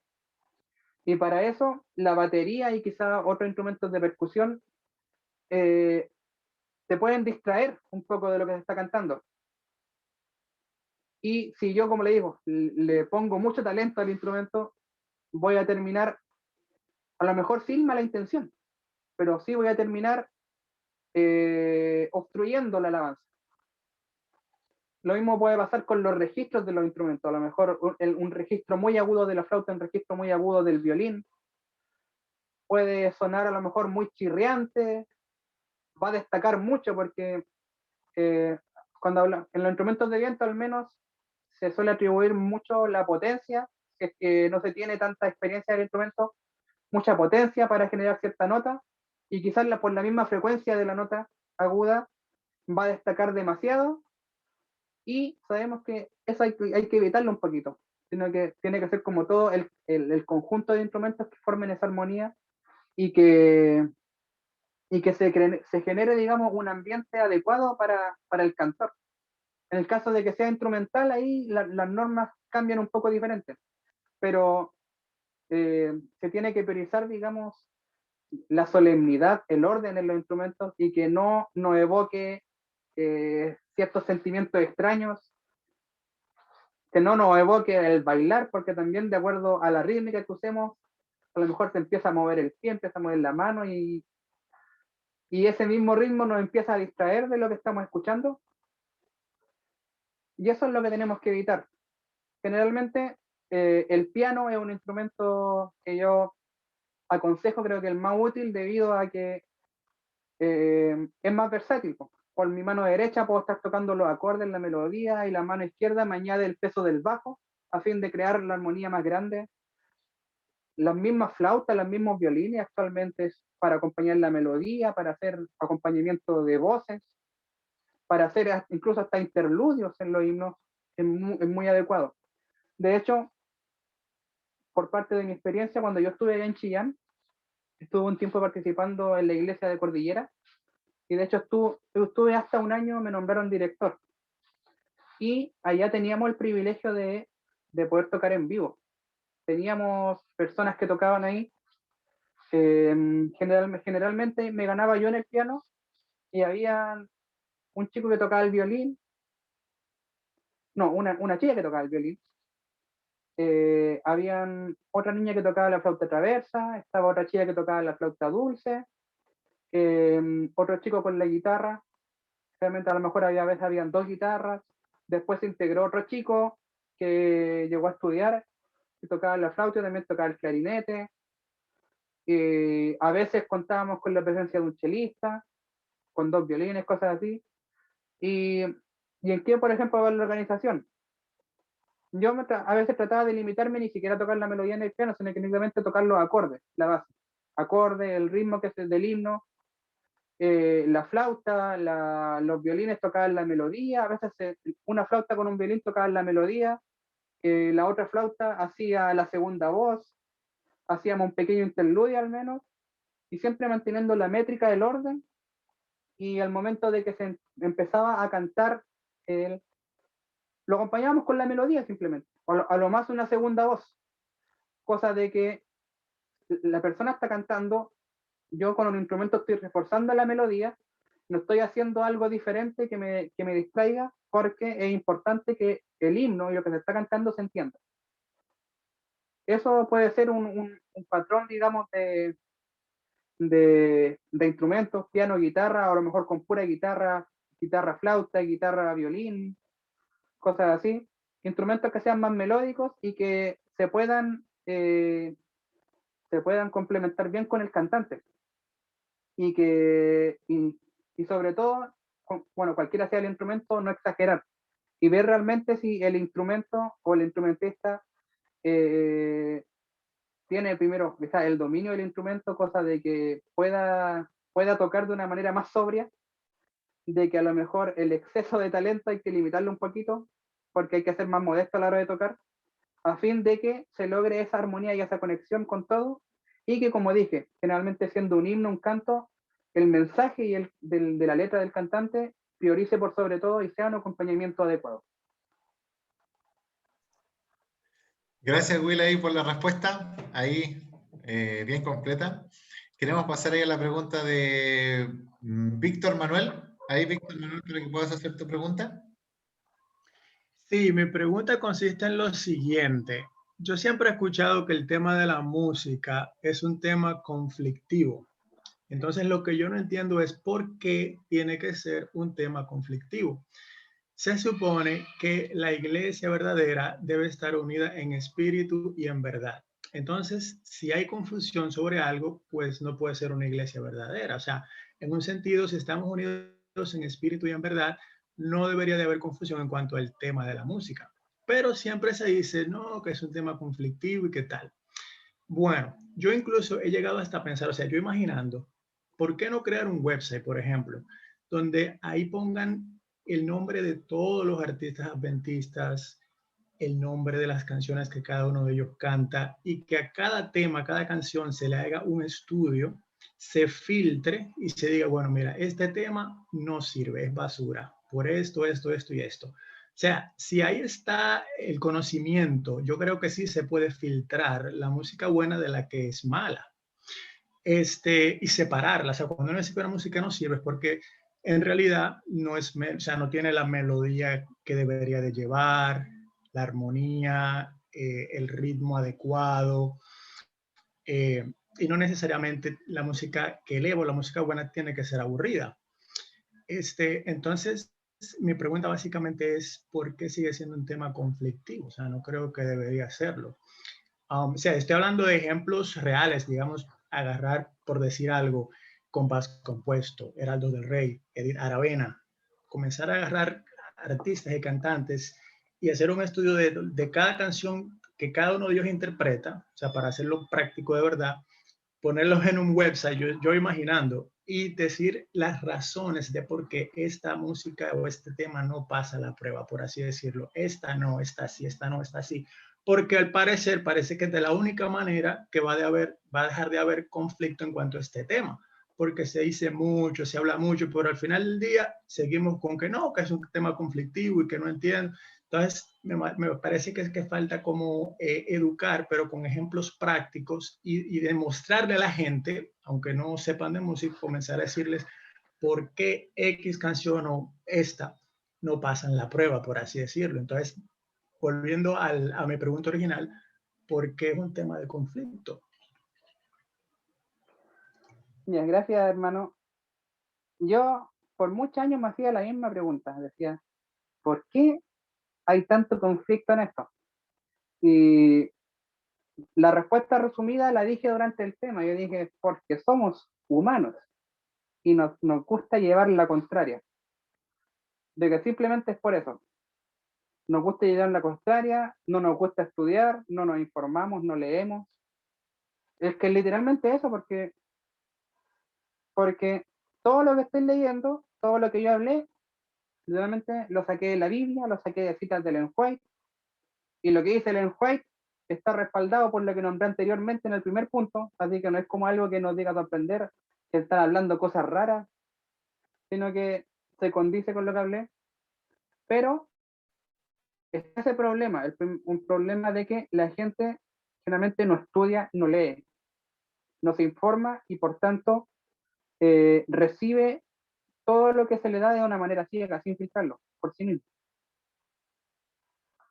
De ahí que a lo mejor se hagan estas mismas instancias para estudiar, para leer,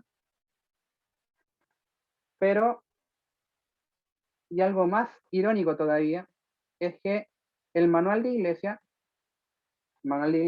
también habla de lo mismo. Dice el tema de evitar ritmos que sean semejantes al rock, al jazz, o que evoquen sentimientos de naturaleza cuestionable. No recuerdo en qué página está, ahí tengo el manual, pues no lo voy a buscar, pero el manual habla de, si ustedes lo buscan en PDF, lo tienen físico, ahí van a buscar, hay 3 puntos en el manual que hablan de la música. Hay un documento que se llama Filosofía de la Música Adventista para Sudamérica, que también nombra uno por uno ciertos criterios de música. Nombra, cita el manual de iglesia, cita el Ellen White, añade en otros puntos. Digamos, los criterios son claros. El por qué hay conflicto es porque hay gente que no quiere seguir los criterios. O no los conoce, que cuando hablamos de dirigentes difícilmente es que no los conozcan, porque son los más calificados para leer y estudiar. Entonces la respuesta va a por qué no se quieren nomás. Porque se siguen nuestros sentimientos, nuestras pasiones, o se buscan generar otros objetivos con nuestra música, quizás atraer a los jóvenes, apelar a la emoción, apelar al sentimentalismo, a fin de que más gente se una a nuestra iglesia, como lo que pasó en el Congreso de Indiana, que decía de que en el llamado ponían música y así la gente llorando venía y se acercaba. Es algo que pasa actualmente. A lo mejor cuál es el fin con el que está haciendo esa música y el por qué se ocupa quizás música inadecuada, generalmente es porque no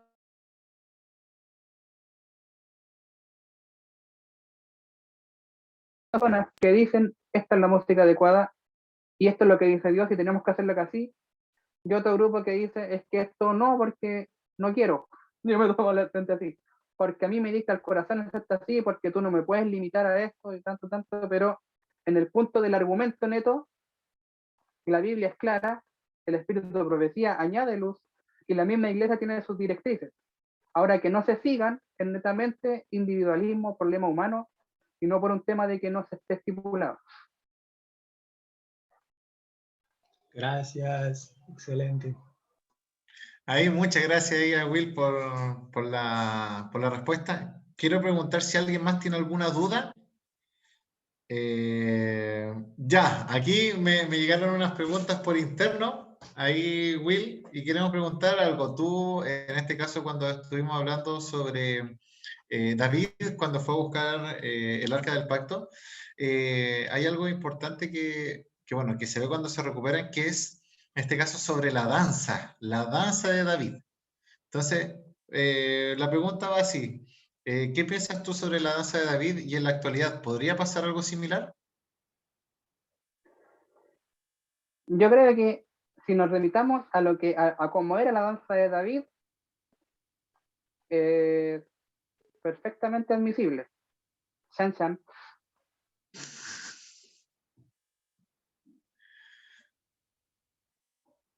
Ahí se quedó pegado Will.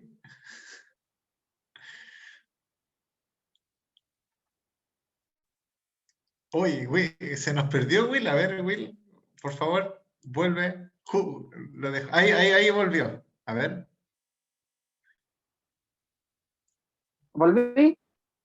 Sí, ahí volviste, ahí te escuchamos, ahí te escuchamos.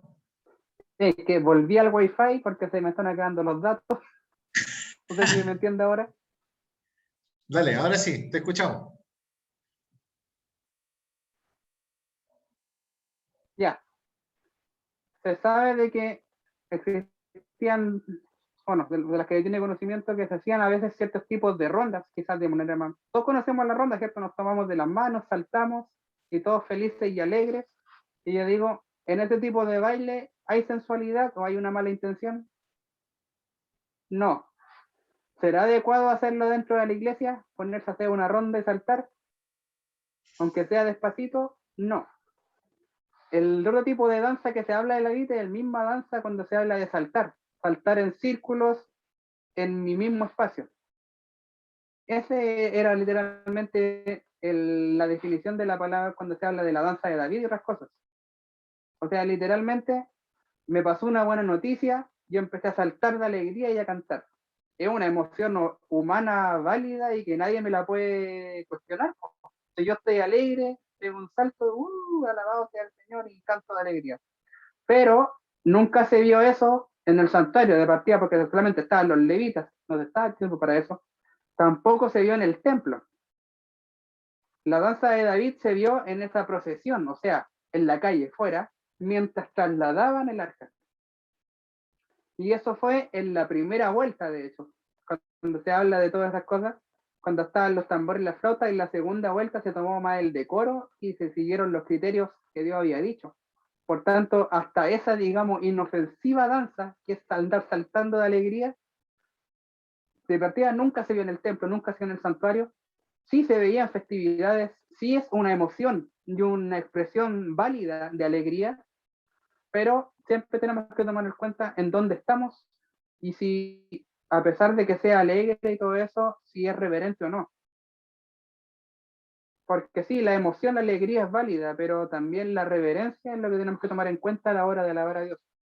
Por tanto, partiendo por esa danza, si quisiéramos hablar de las danzas de ahora, obviamente está totalmente no, porque el tema de los bailes y todo eso existen hoy en día, totalmente descartado, y tomar en cuenta de que este tipo de saltos y rondas que se hacían en Israel no son nada comparados con la música que se ocupaba para las liturgias paganas, para las orgías, para todos esos cultos, que eran música que contenía mucha percusión y contenía melodías que, como dije, nos llevaban al éxtasis y a la sensualidad.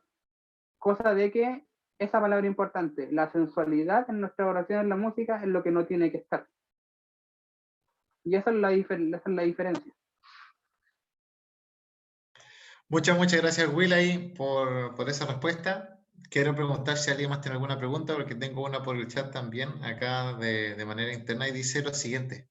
Cuando tú hablabas sobre la música, cuando lo respondiste en este caso también al hermano Víctor Manuel, y en el caso de los CDJ, cuando algunas canciones parecen rock o también están tiradas a otro estilo musical, ¿qué se debe hacer ahí? ¿Qué piensas tú también sobre ese tipo de cantos?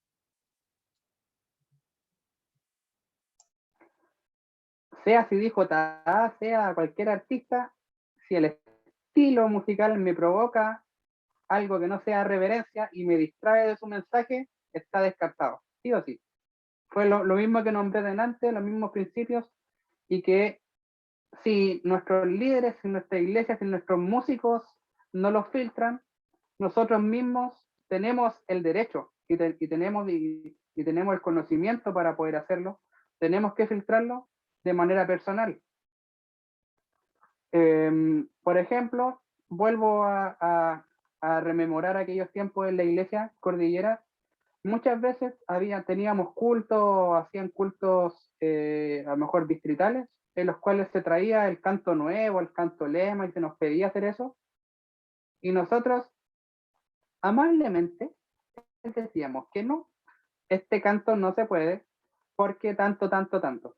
Allá los chicos estaban instruidos, no era, varios sabían responder el por qué no, pero cuando se nos decía no es que el canto lema y que la temática es tanto esto, le decíamos, ya vale, díganos cuáles son los cantos, nosotros los ensayamos, los tocamos en vivo, los adaptamos y se puede cantar.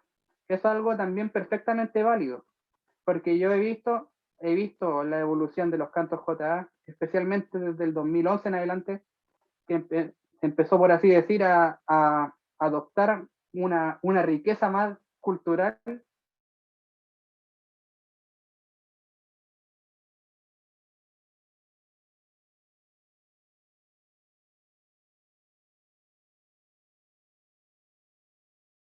No 100% adecuada, pero muchos cantos son rescatables. A lo mejor ese elemento rítmico, ese elemento central distractor, puede quedar un buen canto.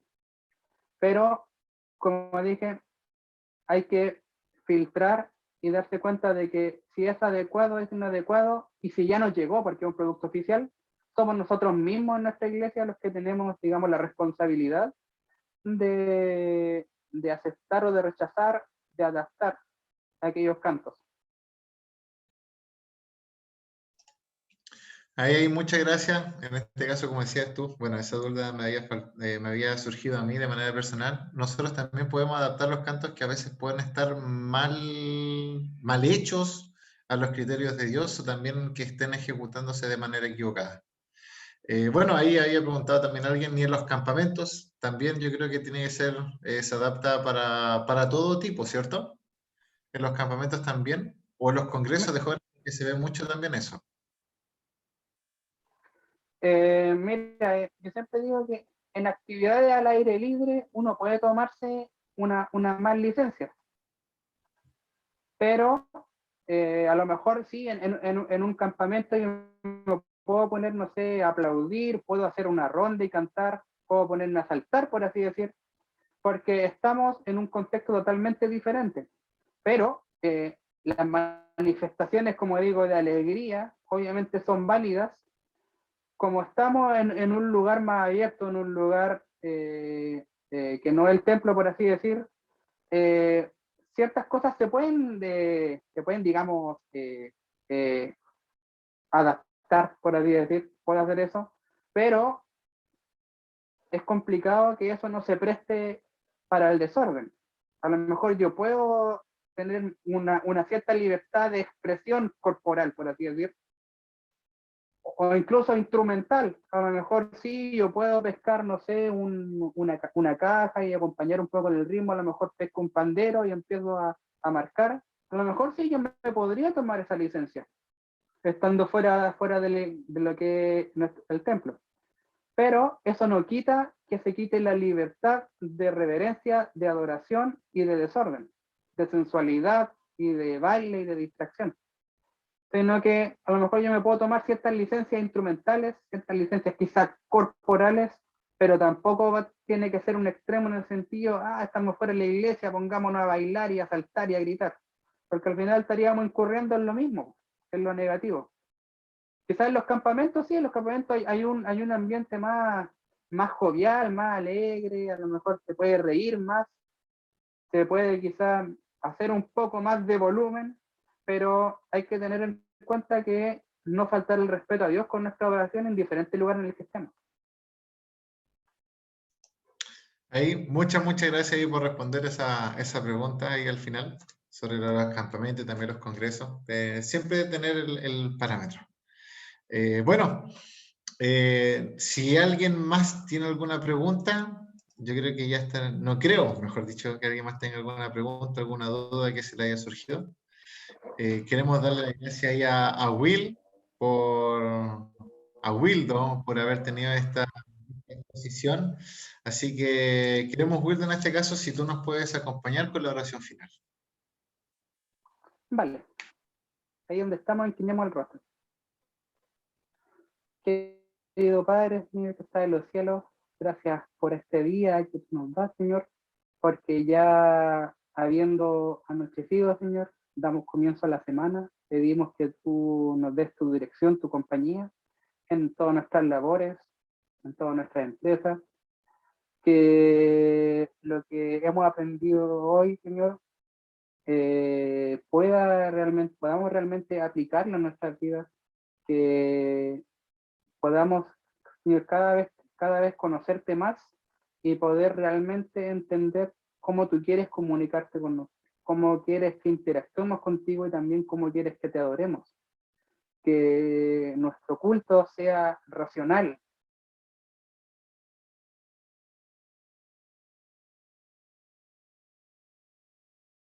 y no primeramente sentimental, sino que nosotros estemos conscientes y que los sentimientos, quizá la nostalgia, la alegría, todas esas cosas vengan como acompañamiento de nuestra racionalidad, Padre. Ayúdanos a poder, a poder aprender más, a poder estudiar más y a poder también tener claridad de lo que tú quieres a fin de filtrar, Señor, todas aquellas cosas que a lo mejor no nos hacen bien y también rescatar aquellas cosas que sí nos serán útiles en nuestra vida espiritual, Padre. Todo esto, Señor, te lo encargamos por los méritos de Jesús. Amén. Amén. Damos las gracias a cada uno de ustedes por habernos acompañado. Primeramente a Wildo Sánchez, que está con nosotros. También ahí a cada uno de ustedes. Les pedimos que puedan vender sus camaritas, porque ya vamos, en este caso, con la foto final. Pero recordar, chiquillos, que nuestro mes de la música vamos recién en la mitad. Recién en la segunda exposición.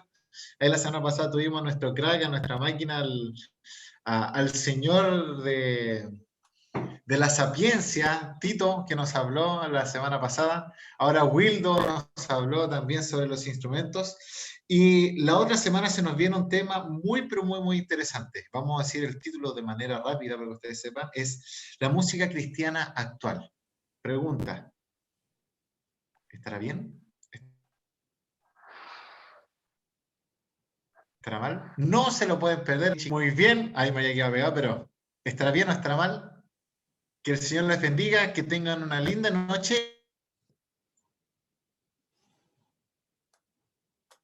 Y nos estaremos viendo la próxima semana. Creo que estoy con el mismo internet que Wildo. Puede ser que por eso me estoy pegando. Pero